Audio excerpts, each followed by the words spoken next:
అందరికీ నమస్కారం అండి. మన ఛానల్ని సపోర్ట్ చేసి ముందుకు నడుపుతున్న ప్రతి ఒక్కరికి నా హృదయపూర్వక నమస్కారాలు.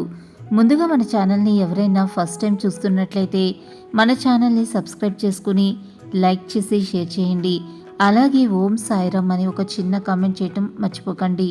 ఈరోజు నేను అందించే సందేశం ఏమిటంటే, చాలామంది నా బిడ్డలు వాళ్లతో బంధం కావాలి, వీళ్లతో బంధం కావాలి బాబా అని చాలా ఆరాటపడుతూ వాళ్ల కోసం నిద్రాహారాలు మానుకుని మీరు చేసే పనులు మానేసి నా దగ్గర కన్నీరు కారుస్తూ మీ ఇంటిలో వాళ్ళకి మనశ్శాంతి అనేది లేకుండా, మీకు కూడా మనశ్శాంతి లేకుండా తల్లడిల్లుతున్నారే. ఈ ప్రపంచంలో ఎన్నో జీవరాశులు ఉన్నాయి, ఎంతోమంది మనుషులు ఉన్నారు. ప్రతి ఒక్కరూ అందరినీ ఎందుకు కలవలేరు? అదే రుణానుబంధం తల్లి. ఎవరితోనైనా మన వల్ల కానీ ఎదుటివారి వల్ల కానీ రుణం తీరిపోతే వాళ్ళు మన దగ్గర నుండి తప్పకుండా వెళ్ళిపోతారు.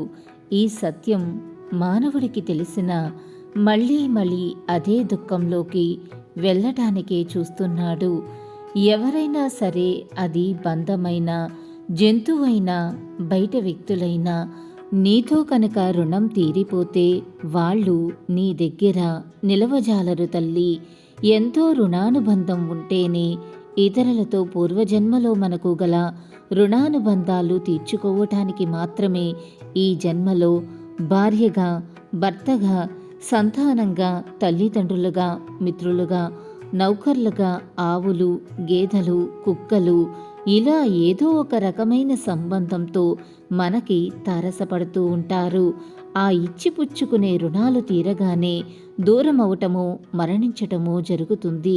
ఈ విషయాన్ని మనం చక్కగా అర్థం చేసుకోగలిగితే మన జీవితకాలంలో మనకి ఏర్పడే సంబంధాల మీద ఎక్కువగా అధికమైన మోజు కలగదు.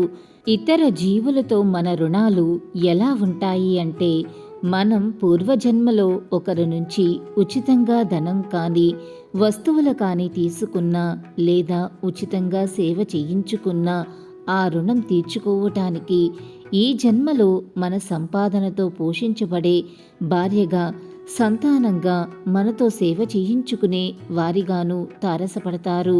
ద్వేషం కూడా బంధమే తల్లి.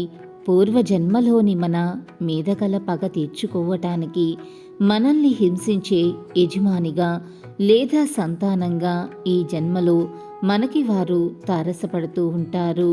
మనం చేసిన అపకారానికి ప్రతీకారం తీర్చుకోవటానికి ఈ జన్మలో శత్రువులుగానో దాయాదులుగానో ఏదో ఒక రకంగా మనకు అపకారం చేసేవారిగా ఎదురవుతారు.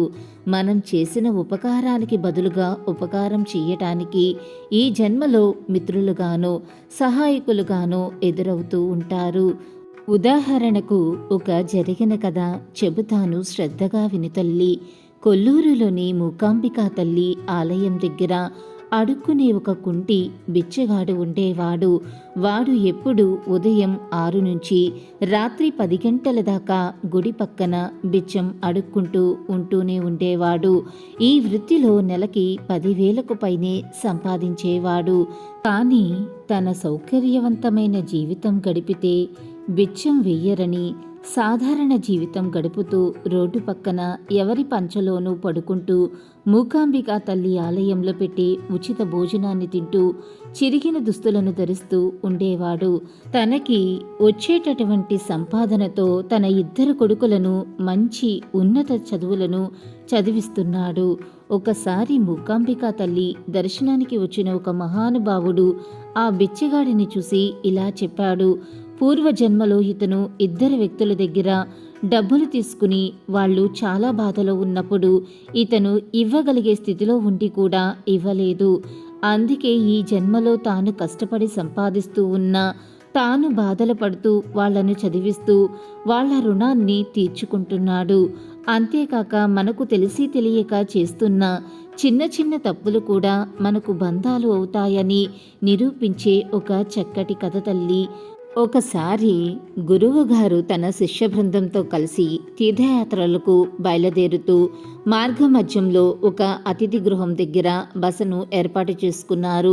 అతిథి గృహం బయట ఉన్న చెత్త కుండీలో తిని పారేసిన విస్తరాకుల కోసం అనాథ బాలలు వీధి కుక్కలతో పోట్లాడుతున్నారు. అది చూసిన కొందరు శిష్యులు బాధగా గురువుగారిని ఇలా అడిగారు, గురువుగారు, ఈ దారుణ పరిస్థితికి కారణం ఏమిటి అని. ఈ పిల్లలంతా వారి గత జన్మలో ఆహార పదార్థాలను అధికంగా వ్యర్థం చేశారు. అందుకని వారు ఈ జన్మలో ఆహారం కోసం పరితపిస్తున్నారు అని గురువుగారు జవాబు చెప్పారు. నీటిని దుర్వినియోగం చేస్తే ఎడారిలో పుడతారు. ఏ వనరులను దుర్వినియోగం చేసినా దాని ఫలితాన్ని తప్పక అనుభవించవలసి ఉంటుంది అన్నారు గురువుగారు. ఇలాగే ఒక శిష్యుడు ఒక మారు తన గురువు దగ్గర అనుమతి తీసుకుని ఊరు వెళ్తూ ఉంటే ఆయన వెనక్కి పిలిచి, నీ చేతి సంచి ఏది అని అడిగితే పక్కనున్న తన మిత్రుడి చేతిలో ఉంది అని చెప్పాడు. అప్పుడు గురువుగారు చిరునవ్వు నవ్వి, నువ్వు మోయగలిగి ఉండి ఈ జన్మలో నీ మిత్రుడి చేత సంచిని మోయిస్తే వచ్చే జన్మలో నువ్వు అతని బియ్యం బస్తాను మోయాల్సి ఉంటుంది అని అన్నారు. ఇలాంటివి మనం తెలిసి తెలియక చాలా చేస్తూ ఉంటాము. మనం ఇతరుల నుంచి మొహమాటం చేతనో, మర్యాదకో, కృతజ్ఞతగానో, గౌరవంతోనో లేదా మరే ఇతర కారణాల ద్వారానో ఉచితంగా స్వీకరించినవన్నీ కర్మబంధాలై జనన మరణాల చక్రంలో మనల్ని బంధిస్తాయి తల్లి. కొత్త వాళ్ళ నుంచి పెన్నులాంటి వస్తువులను తీసుకోవటం, మన పెట్టె లాంటివి మొయ్యించటం, పక్క వాళ్ళ షాపుకి వెళ్తుంటే నాకు ఫలానాది తీసుకురా అని చెప్పటం, ఇలాంటివి అనేక సందర్భాలలో ఇతరుల యొక్క సేవలను ఉచితంగా తీసుకుంటూ ఉంటాం. అవి కర్మబంధాలు అవుతాయి అని తెలియక మన జీవిత కాలంలో చేసే ఇలాంటి వేల కొద్ది కర్మబంధాల్లో చిక్కుకుపోతూ ఉంటాము. 6 అడుగుల తాచుపాము విషం ఎంత ప్రమాదకరమో అలాగే అంగుళం తాచుపాము విషం కూడా అంతే ప్రమాదకరం. అలాగే కర్మ ఎంత పెద్దదైనా చిన్నదైనా దాని ఫలితం దానికి ఉండి తీరుతుంది తప్ప మాయం కాదు కదా తల్లి. అందుకే రుణానుబంధం ఎవరితోనైనా తీరిపోతే సంతోషంగా ఉండాలి, అంతేకాని వాళ్లతోనే బంధం కావాలని విడిపోయిన బంధాల కోసం పరితపిస్తూ ఉంటే అది ఎప్పటికీ జరగని మాట. ప్రకృతి తన ధర్మాన్ని ఏ విధంగా అయితే చేస్తుందో నీవు కూడా నీ ధర్మాన్ని అలాగే పాటించి తీరాలి తల్లి. ఇప్పటికైనా విడిపోయిన బంధాన్ని గురించి ఆరాటపడటం మానేసి సంతోషంగా ఉండటానికి ప్రయత్నం చెయ్యి. అంతా మంచి జరుగుతుంది.